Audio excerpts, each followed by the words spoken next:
안녕하세요, 양정기입니다. 양정기 킥스토리 오늘 22번째 시간에 소개할 농구화는요, 나이키의 플라이트 포지 2라는 농구화입니다. 이 제품은 2019년에 리트로가 됐던 제품입니다. 최초 발매가 된 것은 2000년도에 발매가 됐었고요. 2000년도 시드니 올림픽 때 케빈 가넷이 착용을 하고 출전을 하기도 했었기 때문에 이 컬러를 올림픽 컬러라고도 이야기를 하더라고요.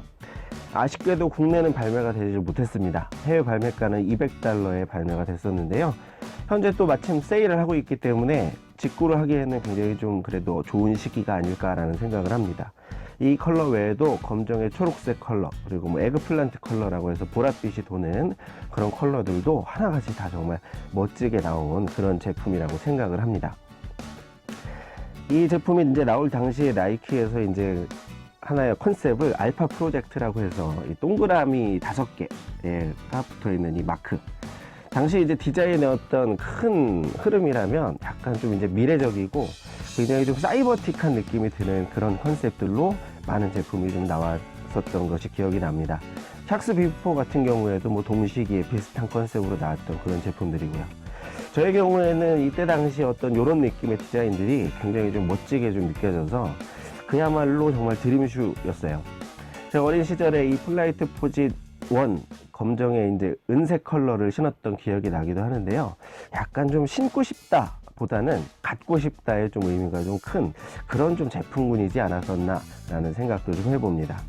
당시에 뭐 이제 케빈 가넷 외에도 팀 덩컨이 자주 신던 그런 시리즈이기도 했었고요. 앨런 휴스턴 선수도 이 플라이트 포지 시리즈를 자주 착용을 했었던 그런 기억도 나네요. 제일 먼저 피팅과 재질에 대해서 좀 소개를 해드리도록 하겠습니다. 포지 소재가 굉장히 많이 사용이 됐습니다. 이 발의 옆부분부터 힐까지 다 둘러져 있고요. 신발의 외측을 이렇게 커버업하고 있습니다. 그래서 어떤 이 포지 소재가 가지고 있는 이 후족부의 안정감 있는 지지력이 이 제품의 가장 큰 좀 특징이 아닌가라고 생각을 합니다. 다만 뭐 제 예상보다는 이 포짓의 어떤 이 소재에 대한 어떤 이 감이 생각보다는 굉장히 좀 유연하고 쫄깃합니다. 그렇게 투박하고 갑갑하게 발을 구속하는 그런 느낌은 별로 좀 받지 못했어요. 이 포지 소재가 보기와는 다르게 생각보다 이렇게 손으로 눌러보면 쑥쑥 들어갈 정도로 굉장히 좀 탄력 있게 느껴지고요. 이 소재감 특유의 어떤 그 뻣뻣함이라기보다는 굉장히 소재 자체가 좀 질기고 쫀득하다라는 느낌이 많이 드네요.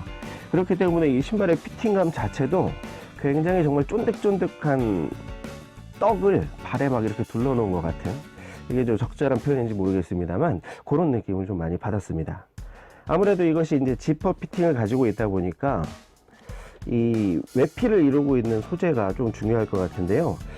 이 소재는 그 박스에 붙어 있는 스티커를 보니까 합성 가죽이라고 이렇게 붙어 있긴 하는데 약간 뭐 합성 가죽의 느낌이라기보다는 약간 뭐 변형된 합성 수지의 느낌, 뭐 이런 느낌이 좀 납니다. 그래서 이 껍데기 슈라우드 자체는 약간의 이렇게 탄성이 좀 느껴져요. 그렇기 때문에 이게 지퍼를 완전히 다 올렸을 때 뭐 그냥 이렇게 피지포 같이 뭐 있으나마나 하는 그런 느낌보다는 확실하게 좀 발을 랩핑해주는 어떤 그런 느낌을 주는 굉장히 느낌 좋은 그런 소재입니다. 바깥쪽에 이제 좀 그런 이제 피팅감을 주는 요소들이 좀 많이 있기 때문에 안쪽 같은 경우에는 굉장히 좀 착화감을 편하게 해줄 수 있는 그런 소재로 구성이 되어 있는데요. 이제 뭐 폼포짓 1이라든지 뭐 이 플라이트 포짓 1탄 같은 경우하고 뭐 비슷한 개념으로 이 아주 탄력 좋은 이 메쉬 소재로 이너부티가 들어 있습니다. 이게 잘 보이실지 모르겠습니다만, 그래서 이너부티 자체는 그렇게 막 두껍고 투박하진 않아서 굉장히 얇게 기분 좋게 발을 좀 감싸주는 느낌을 받을 수가 있었고요. 이쪽에 이 발등 안쪽에는 이렇게 바람이 좀 통할 수 있게끔 이렇게 구멍을 내놨는데요. 그 안에 있는 위치한 이너부티 같은 경우에도 거의 망사 소재로 굉장히 얇게 되어 있기 때문에 이렇게 손가락이 비칠 정도로 나름대로 뭐 이런 부분들은 통기성이 그래도 어느 정도 기능을 한다라고 볼 수 있는 그런 부분일 수 있을 것 같습니다. 1탄하고 비교했을 때 가장 이제 좀 크게 다른 점이라면 이 포지 소재를 토박스까지 커버업 하진 않았다라는 것이 좀 다르게 느껴집니다. 아무래도 뭐 제 생각에는 1탄의 어떤 단점이라면 뭐 단점일까요? 신발의 이제 앞부분까지 다 포지 소재가 감싸고 있다 보니까 약간 신발이 조금 뭐 이렇게 구부리는 동작이라든지 이런 동작에서는 조금 뻣뻣하게 느껴졌을 수도 있을 것 같다 라는 좀 생각을 해봅니다. 제가 그 1탄 제품을 신은 지 너무 오래됐기 때문에 사실 자세하게 기억이 좀 나질 않아요. 그런 의미에서 아마 이런 부분들은 조금 개선이 되지 않았었나 라는 생각이 좀 듭니다. 그렇다고 해서 뭐 이 토박스가 좀 허한 느낌이 든다기보다는 이 토박스의 이 측면에도 굉장히 단단하게 지지대 역할을 해줄 수 있는 그런 것들이 이 내부에 또 존재하고 있습니다.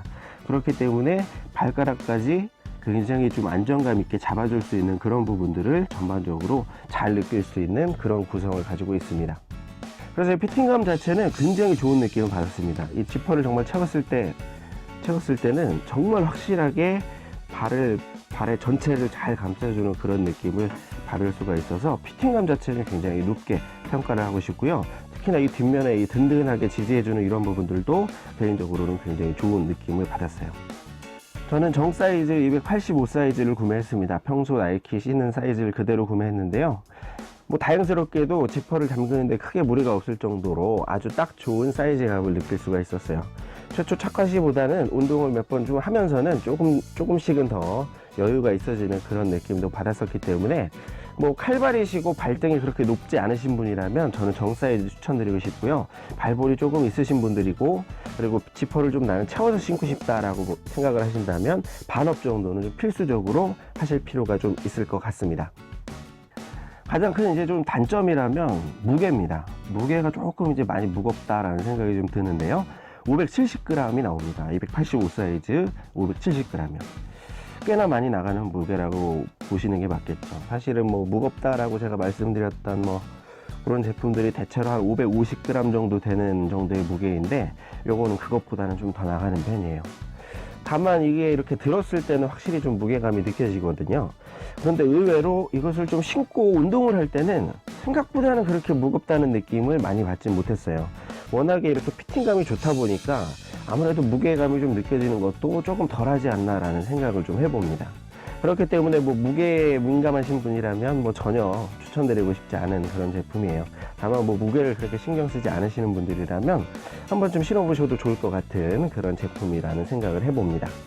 전반적으로 이 피팅과 재질은 좋은 점수를 사실 주고 싶습니다. 피팅감 자체가 요즘 제품들에 비해서 전혀 떨어지지 않을 정도로 발을 감싸주는 느낌, 발을 지켜주는 느낌이 굉장히 좋기 때문에 사실 뭐 빅맨을 보시는 분들이거나 신발의 어떤 안정감을 우선시 하시는 분들에게는 굉장히 좋을 수 있다라는 생각을 합니다만, 다만 이제 좀 만듦새의 어떤 퀄리티가 좀 별로라는 점, 그리고 이제 사이즈 맞추기가 조금 어렵다는 점, 그리고 그래도 좀 무거운 무게라는 점, 이런 부분에서 좀 점수를 좀 깎아서요, 피팅과 재질은 저는 중 정도로 생각을 하고 있습니다. 두 번째는 접지에 대해서 말씀을 드리도록 할게요. 제가 1탄을 과거에 신었었는데 다른 것은 잘 기억이 나질 않습니다만 한 가지는 딱 기억이 납니다. 접지가 별로였다라는 것은 분명히 기억이 나요. 당시에도 너무 좀 미끄럽다라는 생각을 자주 했었기 때문에 그 신발은 그렇게 신고 농구를 많이 하지 않았던 기억이 납니다. 그래서 그냥 신발장에 자고만 있다가 나중에는 이 솔이 다 부서져서 그냥 버렸던 그런 기억이 나는데요. 이 제품을 구매해야 되겠다라고 생각한 이유는 이 아웃솔 패턴을 보고서는 1탄보다는 그래도 많이 좋지 않을까라고 생각을 해서 구매를 하게 됐는데, 역시나 예상대로 생각보다 접지력이 굉장히 좋았습니다. 가로줄이 가 있는 이제 패턴인데요. 청어가시 패턴을 주로 쓰고 있습니다. 아무래도 이 전족부에 가로줄을 이렇게 내놓은 것은 앞에가 이렇게 좀 유연하게 좀 굽혀질 수 있도록 이렇게 좀 신경을 쓴 것이 아닌가라는 생각이 좀 드는데요. 접지력 자체는 굉장히 실내 코트 기준에서 아주 쫙쫙 잘 붙어주는 느낌이에요. 샥스 BB4 뭐 그 정도의 접지력이 충분히 저는 나온다라고 생각을 합니다. 일단은 뭐 빅맨 포지션의 제품이기 때문에 접지 면적도 굉장히 좀 널찍하게 나와 있는 편이고요. 그리고 아웃리거라고 볼 수 있는 이런 부분들도 충분히 안정감을 가질 수 있도록 만들어 놨기 때문에 접지 체감은 훨씬 더 좋은 편이었습니다. 그렇기 때문에 저는 접지에 대해서는 전혀 불만이 없었습니다. 그래서 저는 접지력은 상이라고 생각을 하고 있습니다. 마지막으로 쿠셔닝에 대해서 소개를 해드리도록 하겠습니다. 두터운 인솔이 쿠셔닝을 담당하고 있습니다. 보통의 어떤 인솔보다는 한 2배 정도는 되는 것 같아요. 한 1cm 정도의 높이를 가지고 있는 아주 두꺼운 인솔인데요. 이 인솔 자체의 어떤 쿠션감 자체가 굉장히 좋은 편이에요. 굉장히 부드럽고 말랑한 쿠셔닝을 가지고 있고요. 여기에다가 이제 주메어를 이렇게 담아 놓은 방식을 사용을 하고 있어요. 전후 주메어를 사용하고 있고요. 보통 이 주메어를 이렇게 미들솔 안에다가 집어넣고 사용하는 신발들보다는 깔창에다가 이렇게 박아놨기 때문에 실제로 체감되는 어떤 주메어의 느낌은 훨씬 더 민감하게 잘 느껴지는 편입니다. 그렇기 때문에 굉장히 기분 좋은 쿠셔닝을 느낄 수가 있었고요. 특히나 이 쿠션적인 부분에서 저는 너무나 마음에 들었었습니다. 신발 자체의 솔의 쿠셔닝도 그렇게 나쁘지가 않습니다. 나름대로 이렇게 손으로 이렇게 눌러보면 느껴지는 느낌이 어느 정도 충분히 탄성감이 느껴지기 때문에 쿠셔닝이 굉장히 좀 쫄깃하게 느껴집니다. 그래서 약간은 좀 이렇게 푹푹 꺼지는 쿠셔닝보다는 굉장히 좀 반발력 있는 쿠션 세팅을 가지고 있는 그런 좀 신발이었어요. 그래서 뭐 요즘에 어떤 제품과 비교를 해도 이 쿠셔닝에서만큼은 그렇게 뒤지지 않는다라는 생각이 들고요. 저는 약간 이런 좀 옛날 느낌의 그 주메어, 정말 반발력 있는 통통 튀는 이 쫄깃한 주메어, 요 느낌이 오히려 조금 더 좋았다라고 느꼈습니다. 정말 이 쿠셔닝이 느껴지는 순간순간이 굉장히 좀 즐겁다라는 생각을 많이 했습니다. 그래서 이제 한 가지 좀 이런 인솔을 사용하기 때문에 좀 용이하다라고 볼 수 있는 점은, 물론 이제 이 깔창이 그렇게 되면 좀 아깝긴 하겠습니다만요.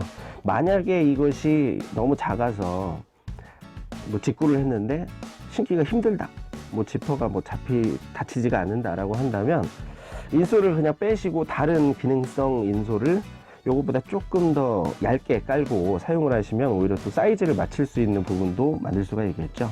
약간 또 그런 부분에 있어서는 두루두루 좀 조절할 수 있는 부분들, 피팅을 또 조절할 수 있는 부분도 있는 것만 같아서 나름 또 이런 방식의 장점이 되진 않나 라고 생각을 합니다. 저는 이 쿠셔닝에 대해서는 굉장히 만족을 했습니다. 그렇기 때문에 저는 이 쿠셔닝은 최상이라고 생각을 하고 있습니다. 전반적으로 아주 안정감 있는 지지력을 함께 가지고 있으면서도 굉장히 쫄깃하고 성능 좋은 접지력을 가지고 있기 때문에 상당히 많은 부분 만족스럽게 생각을 했었고요. 뭔가 이 신발을 한번 경험을 하고서는 다른 컬러가 또 더 세일을 하게 되면은 하나 정도는 더 가지고 싶다라는 생각을 많이 하게 만드는 그런 제품이었습니다. 자, 양절기의 퀵스토리 오늘 22번째 시간이었고요. 다음 시간에도 또 반가운 농구화로 찾아뵙도록 하겠습니다. 시청해주신 여러분 진심으로 감사의 말씀 드리겠습니다. 감사합니다.